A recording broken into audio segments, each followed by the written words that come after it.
નમસ્કાર મિત્રો, ધોરણ 9 ની અંદર વિષય ઇંગ્લિશ યુનિટ નંબર 5 રાણી કી વાવ, રાણીની વાવ. મિત્રો, રાણી કી વાવ ગુજરાતના પાટણ જિલ્લામાં આવેલી છે. જે પાટણ જિલ્લો સરસ્વતી નદીના કિનારે આવેલો છે. રાણી કી વાવ આપણું મિત્રો ઐતિહાસિક સ્થાપત્ય છે. વિશ્વની વિરાસતમાં એને એક આગવું સ્થાન મળેલું છે. યુનેસ્કોની વર્લ્ડ હેરિટેજ કમિટીએ તેને વિશ્વની વિરાસત જાહેર કરી છે. મિત્રો, તમે રાણી કી વાવનું પિક્ચર શું તમે ક્યાંય જોયું છે ખરું?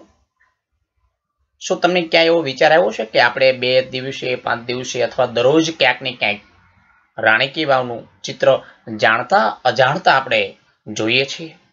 યાદ કરો, શું યાદ આવ્યું ખરું? મને લાગે છે તમે રોજ રાણી કી વાવનું ચિત્ર જોવો છો, પણ મને લાગે છે કે તમને યાદ નથી આવતું. મિત્રો, આપણે 100 રૂપિયાની જે નવી છપાયેલી નોટ છે એની પાછળ જે રાણી કી વાવનું સ્થાપત્યનું ચિત્ર છે તે કંડારેલું છે. આપના ઘરે પણ એ નોટ છે એ જોઈ શકો છો કે આ નોટ ઉપર છે એ ગુજરાતનું એક ઐતિહાસિક સ્થળ છે એ છપાયેલું છે. મિત્રો, આ રાણી કી વાવ 11મી સદીના મધ્ય ભાગમાં સોલંકી વંશના રાજા ભીમદેવે ની જે વિધવા પત્ની છે ઉદયમતી એને બાંધવાની શરૂઆત કરી હતી. આમ તો ભીમદેવ પહેલા એને બાંધવાની શરૂઆત કરેલી, પરંતુ એના મૃત્યુ બાદ એની જવાબદારી એની રાણીએ છે ઉદયમતીએ ઉપાડી લીધી. એમ કહેવાય છે કે ગુજરાતની અંદર એ પાટણમાં પાણીની અછતને નિવારવા માટે આ વાવ છે એ બાંધવામાં આવી હતી. પરંતુ કમનસીબે આ વાવનું બાંધકામ પૂરું થાય એ પહેલા રાણી પણ મૃત્યુ પામી હતી. પણ એણે બંધાયેલી વાવ આજે એમ કહેવાય કે ઘણા બધા વર્ષો પછી હજારો વર્ષ વીતી ગયા હોવા છતાંય પણ એ બેમૂન નમૂનો છે એ આજે પણ છે અડીખમ ઊભો છે. આ વાવ છે એ 64 મીટર લાંબી છે અને 20 મીટર પહોળી છે અને 27 મીટર ઊંડી છે. આ વાવ સરસ્વતી નદીમાં પૂર આવવાને કારણે એક દિનના સમયે એના સરસ્વતી નદીમાં ગરકાવ થઈ ગયેલી. એમાં કાદવ અને કીચડ એને નીચે ઢંકાઈ ગયેલી. પરંતુ ગુજરાત અને ભારતના પુરાતત્વ વિભાગે આ વાવની ખૂબ કાળજી લીધી અને એને ફરીવાર છે આ જગત સામે ખુલ્લી મૂકી. તો મિત્રો, ચાલો આપણે આ સરસ મજાની વાવ કે જાણે કે કોઈ મીણના પૂતળામાંથી સંગમરમરના પથ્થરોમાંથી જેમ આબેહૂબ નમૂનાઓ કોતરી નાખ્યા એવા સરસ મજાની કોતરણી કામના આબેહૂબ નમૂના વિશે આપણે અભ્યાસ કરીએ. રાણી કી વાવ ધ સ્ટેપવેલ, ઇંગ્લિશમાં એને કહીશું આપણે સ્ટેપવેલ. સ્ટેપવેલ એટલે કે vav is an approved site. Approved એટલે કે મંજૂર કરવામાં આવી છે. સાઇટ એટલે કે જગ્યા. On the World heritage. Heritage એટલે કે વિરાસત. તો રાણી કી વાવને વિશ્વની વિરાસત તરીકે મંજૂરી આપવામાં આવેલી છે. ઇટ વોઝ ડિક્લેર્ડ એટલે કે જાહેર કરવું by the World Heritage Committee UNESCO. Declared એટલે જાહેર કરી છે. વર્લ્ડ હેરિટેજ કમિટી એટલે વિશ્વ વર્લ્ડ હેરિટેજ એટલે વિરાસત, કમિટી એટલે સમિતિ.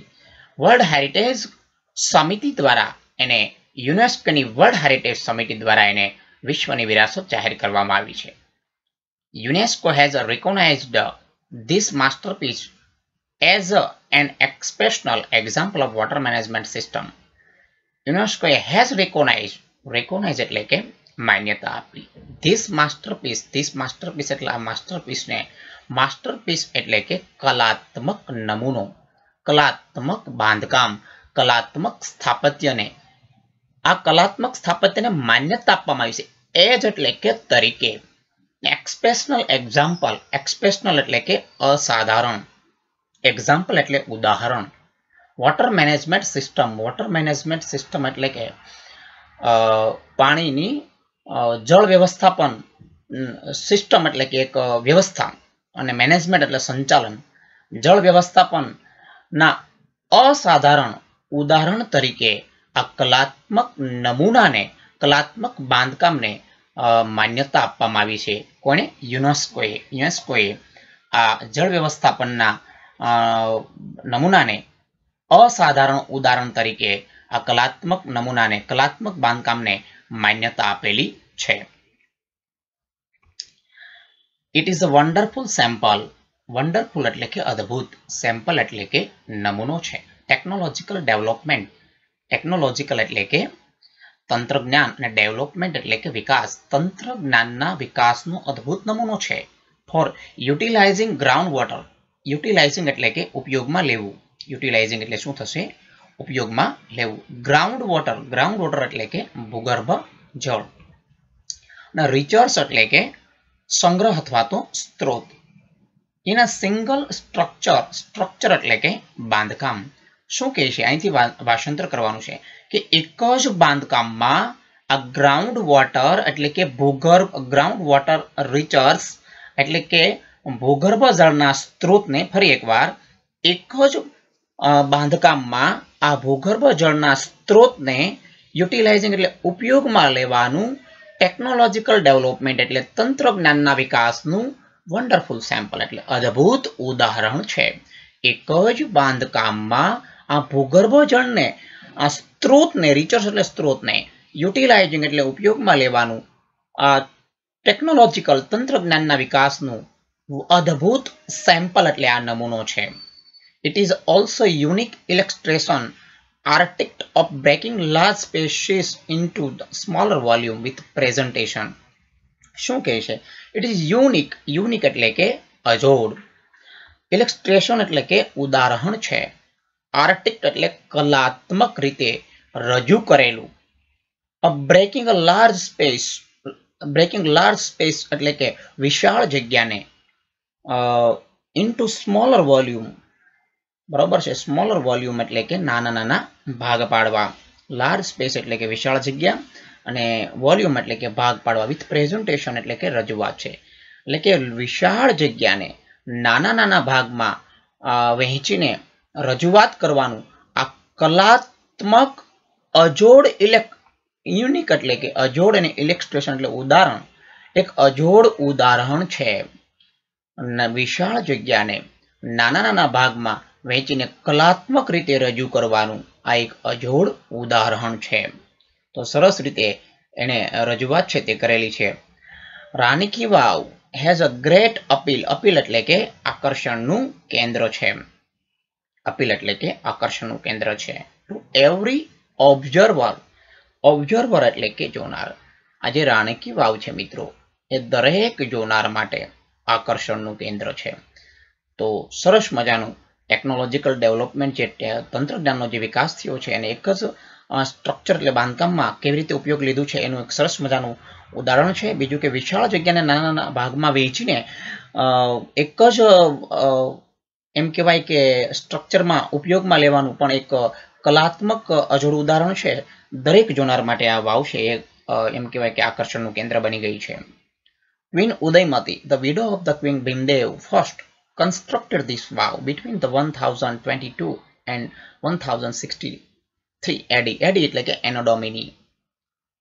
ક્વીન ઉદયમતી એટલે રાણી ઉદયમતી, ધ વિડો, વિડો એટલે કે વિધવા, કિંગ ભીમદેવ ફર્સ્ટ એટલે કે રાજા ભીમદેવ પહેલાની વિધવા પત્નીએ કન્સ્ટ્રક્ટેડ, કન્સ્ટ્રક્ટેડ એટલે કે બાંધી હતી, ધીસ વાવ, આ વાવને બાંધી હતી, બિટવીન 1022 અને 1063 ની એનો ડોમિની, બરાબર ને, આફ્ટર ઈસુ ખ્રિસ્તીની સદી પછીનો સમય એને એનો ડોમિની કહેવાય, બરોબર છે. તો ત્યાર પછીનો સમય જે 1022 થી લઈને 1063 ની વચ્ચે આ વાવ છે એ કન્સ્ટ્રક્ટેડ એટલે બાંધવામાં આવી હતી. કોણે બાંધી હતી? રાણી ઉદયમતીએ. Rani ki Vav has become one of the most popular place in to visit in Gujarat. Rani ki Vav has become એટલે બની ગઈ છે, પૂર્ણ વર્તમાન કાળ, one of the most popular એટલે ખૂબ જ લોકપ્રિય, પોપ્યુલર એટલે કે લોકપ્રિય બની ગઈ છે. Place two visit in Gujarat, જગ્યા બની ગઈ છે વિઝિટ ટુ ઇન ગુજરાત, ગુજરાતમાં મુલાકાત લેવા માટે રાણી કી વાવ એ ખૂબ જ છે તે લોકપ્રિય જગ્યા બની ગઈ છે. King Bhimdev first belong to the Solanki dynasty of the Anhilwad Patan. King Bhimdev પહેલો છે, બિલોંગ એટલે નું માલિકીનું હોવું અથવા તો ના નું મૂળ વતની હોવું.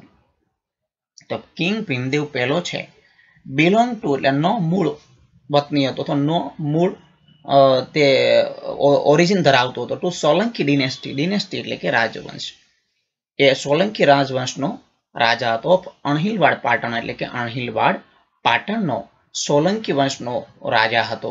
આફ્ટર હિઝ ડેથ એટલે એના મૃત્યુ પછી ઉદયમતી ટુકઅપ, ટુકઅપ એટલે કે ટેકઅપનું ભૂતકાળ, ટુકઅપ જવાબદારી હાથમાં લેવી. ધ પ્રોજેક્ટ એટલે પ્રોજેક્ટની જવાબદારી હાથમાં લઈ લીધી. ફોર સોલ્વિંગ ધ પ્રોબ્લેમ એટલે કે પ્રોબ્લેમ સોલ્વ કરવા માટે ઓફ વોટર સ્કેયરસિટી, સ્કેયરસિટી એટલે કે અછત, પાણીનો જે પ્રશ્ન હતો, પાણીની અછતનો પ્રશ્ન હતો એ નિવારવા માટે આ પ્રોજેક્ટ ઉદયમતીએ હાથમાં લીધો એના મૃત્યુ પછી. Faced by the people of Patan, કે જે પાટણના લોકો દ્વારા ફેસ કરવામાં આવતો હતો એટલે કે સામનો કરવામાં આવતો હતો જે પ્રોબ્લેમ પાણીની અછતનો, એ નિવારવા માટે રાણી ઉદયમતીએ આ પ્રોજેક્ટ હાથમાં ધર્યો. કોના મૃત્યુ પછી?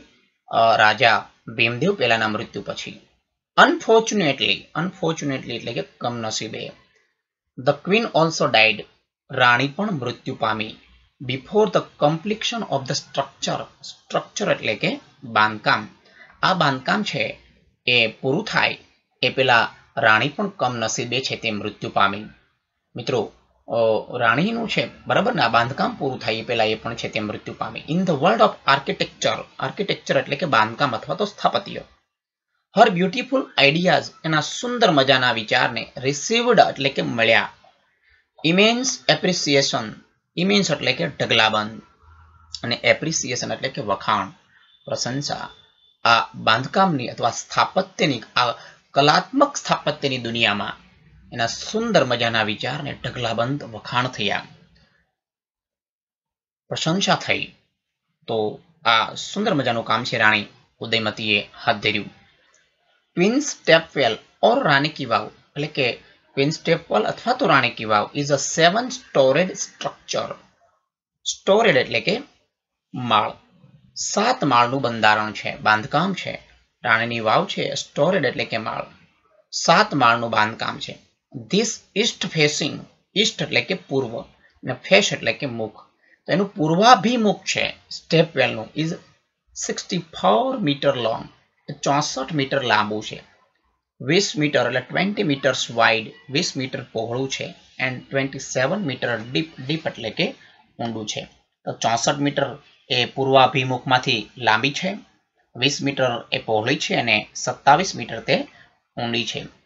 ઈચ સ્કલ્પચર, સ્કલ્પચર એટલે શિલ્પકૃતિ અથવા તો જે કંડારવામાં આવેલી છે તે મૂર્તિઓ, એટલે દરેક શિલ્પકૃતિઓ. પેસેજ, પેસેજ એટલે કે માર્ગ. પિલર, પિલર એટલે કે સ્તંભ. પેવેલિયન્સ, પેવેલિયન એટલે કે મંડપ. ઇન ધીસ મેગ્નિફિકન્ટ સ્ટ્રક્ચર, મેગ્નિફિકન્ટ એટલે કે ભવ્ય અને સ્ટ્રક્ચર એટલે કે સ્થાપત્ય, આ ભવ્ય સ્થાપત્યની અંદર હેઝ ઇનચાન્ટિંગ કાર્વિંગ, ઇનચાન્ટિંગ એટલે કે મંત્રમુગ્ધ અને કાર્વિંગ એટલે કે કોતરણી કામ કરેલું છે. તો દરેક શિલ્પકૃતિમાં માર્ગની અંદર, પિલર એટલે સ્તંભની અંદર, પેવેલિયન એટલે મંડપની અંદર આ ભવ્ય બાંધકામ, આ મેગ્નિફિકન્ટ સ્ટ્રક્ચર, આ ભવ્ય બાંધકામમાં ઇનચાન્ટિંગ કાર્વિંગ એટલે કે મંત્રમુગ્ધ કરી દે તેવું કોતરણી કામ કરેલું છે. દરેક માર્ગમાં શિલ્પકૃતિ, મંડપ હોય, પિલર હોય, એમાં દરેકમાં આપણને મંત્રમુગ્ધ કરી દે તેવું કોતરણી કામ કરેલું છે. On it's side walls there are around 800 sculpture. Side wall એટલે સાઇડની દિવાલોમાં લગભગ અરાઉન્ડ એટલે કે આશરે 800 જેટલા સ્કલ્પચર મોજૂદ છે. 800 જેટલી જે શિલ્પકૃતિઓ છે, સ્કલ્પચર એટલે કે મૂર્તિઓ જે પથ્થરમાંથી કંડારવામાં આવી છે એ મોજૂદ છે. There are nearly, nearly એટલે કે લગભગ અથવા તો આશરે, there are nearly નિયરલી એટલે શું થાય મિત્રો? આશરે.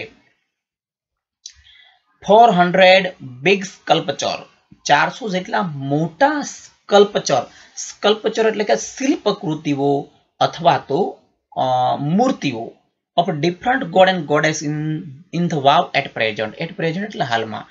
તો 400 જેટલી મોટી મૂર્તિઓ આ વાવની અંદર હાલમાં પ્રેઝન્ટ છે એટલે કે હાલમાં મોજૂદ છે. There are nearly 400 big sculpture, different god and goddess એટલે અલગ અલગ દેવી અને દેવતાઓની 400 જેટલી મૂર્તિઓ છે તે હાલમાં આ વાવની અંદર મોજૂદ છે. આપ અહીંયા જોઈ શકો છો કે 400 જેટલી આવી દેવી દેવતાઓની અલગ અલગ મૂર્તિઓ છે એ મોજૂદ છે. This number would have been many more in the past of his original structure. These numbers, આ જે આંકડાઓ છે numbers would have been હોઈ શકે, many more એટલે વધુ પણ હોઈ શકે, in the past એટલે કે ભૂતકાળમાં, in its original structure જ્યારે પણ આ ઓરિજિનલ સ્ટ્રક્ચર એટલે મૂળ બાંધકામ એનું જ્યારે ઓરિજિનલ બાંધકામ થયું છે ત્યારે આ જે મૂર્તિઓના આંકડાઓ છે એ મિત્રો વધારે પણ હોઈ શકે અને હાલની અંદર એમ કહી શકાય સમય જતા એ મૂર્તિઓ ખંડિત થઈ ગઈ હોય, એ મૂર્તિઓ કોઈ ચોરી ગયું હોય, એ મૂર્તિઓ કંઈક એમ કહી શકાય કે ખનન થઈ ગઈ હોય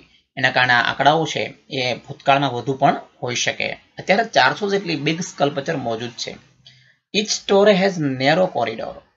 સ્ટોરે એટલે માળ, નેરો એટલે કે સાંકડો અને કોરિડોર એટલે શું કહેવાય? રસ્તો અથવા તો પરસાળ. તો દરેક માળે સાંકડો છે એક પરસાળ છે, સાંકડી એક ગલી છે ફોર ધ વિઝિટર એટલે કે મુલાકાતીઓ માટે. એટલે મુલાકાતીઓ ત્યાં આવીને ઊભા રહે એના માટે એક સાંકડી શું છે? એક ગલી છે, એક સાંકડી છે, એ રસ્તો પરસાળ છે. To appreciate the beauty of the sculpture and carvings the engraved on the walls. શું કહે છે કે દરેક વિઝિટર ઊભા રહે એવો સાંકડો એક કોરિડોર એટલે પરસાળ છે. ટુ એપ્રિસિએટ એટલે વખાણી શકે. Beauty of the sculpture, beauty એટલે કે સુંદરતા, સ્કલ્પચર એટલે કે આ મૂર્તિઓની, અને કાર્વિંગ એટલે કોતરણી કામ, અને ઇનગ્રેવ્ડ એટલે કે કોતરેલું, ઓન ધ વોલ એટલે કે દિવાલ પર, કે દિવાલ પર કોતરેલું કોતરણી કામ અને આ શિલ્પકૃતિઓની સુંદરતાને વખાણી શકે આ વિઝિટરો એટલે મુલાકાતીઓ એના માટે ઊભા રહેવા માટે એક સાંકડો પરસાળ એટલે કે સાંકડી એક કોરિડોર છે. ઈચ સ્ટોરેજ એટલે દરેક માળે સાંકડો છે એક કોરિડોર છે કે જેથી કરીને મુલાકાતીઓ ત્યાં ઊભા રહે અને આ સ્કલ્પચરની બ્યુટી એટલે મૂર્તિઓની સુંદરતા અને કોતરેલું કોતરણી કામ, ઇનગ્રેવ્ડ એટલે કોતરેલું અને કાર્વિંગ એટલે કે કોતરણી કામ જોઈ શકે આ દિવાલ પર એના માટે એક સાંકડી પરસાળ છે. ઇવન ધ પિલર્સ, આપ જોઈ શકો છો અહીંયા pillars, even the pillars of the vav are not expansion to it. Even એટલે પણ, પિલર્સ એટલે કે સ્તંભ, ઓફ ધ વાવ આ વાવના સ્તંભ પણ આર નોટ એક્સપ્રેશન એટલે કે સાધારણ. આ વાવના જે પિલર છે એ પણ કાંઈ છે એ સાધારણ નથી, એ પણ અસાધારણ છે એમ કહી શકાય. આપ અહીં જોઈ શકો છો એનું જાણે કે સંગમરમરના પૂતળામાંથી મીણમાંથી કોતરણી કામ કર્યું એવું સરસ મજાની કોતરણી કામ એક સ્ટોન એક પથ્થર પર કરેલું છે. They display the splendid arctic marvel on the stone. They display એટલે કે રજૂ કરવું. Splendid arctic, splendid એટલે કે ભવ્ય અને આર્ટિક એટલે કલાત્મક, માર્વેલ એટલે કે શ્રેષ્ઠ, ઓન ધ સ્ટોન એટલે કે શું કહેવાય? ઓન ધ સ્ટોન એટલે કે પથ્થર પર. તો પથ્થર પર શ્રેષ્ઠ કલાત્મક ભવ્ય જે કોતરણી કામ કર્યું છે તે રજૂ કરે છે. પથ્થર પરના ભવ્ય કલાત્મક કોતરણી કામને તે છે રજૂ કરે છે.